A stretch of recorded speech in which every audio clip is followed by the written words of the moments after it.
સચિન વિસ્તારમાં બિહાર દિવસની ઉજવણી કરવામાં આવી અને આ કાર્યક્રમમાં કેન્દ્રીય મંત્રી સી.આર. પાટીલ પણ આવ્યા હતા। તે દરમિયાન તેમણે કહ્યું કે બિહાર ચૂંટણીમાં 200થી વધુ સીટો લાવવાની છે। બિહારમાં આપણે ડબલ સેન્ચુરી કરવાની છે। આ ઉપરાંત તેમણે કહ્યું કે જેમ ગુજરાતમાં 156 બેઠકો લાવ્યા તેવી રીતે બિહારમાં 200થી વધુ બેઠકો લાવવાની છે।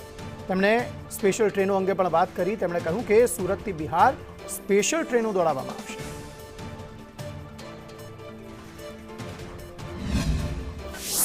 जैसे हमने 56 फाड़ के 156 गुजरात में ला दिया, वैसे वहां भी 200 से ज्यादा लाना है।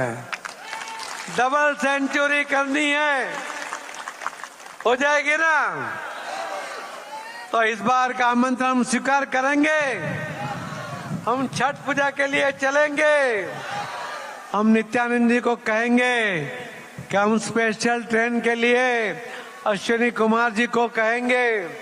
आप भी कहना, हम भी कहेंगे, अमित भाई शाह साहब को भी कहेंगे। यहाँ से स्पेशल ट्रेन चलवा देंगे सीधा बिहार।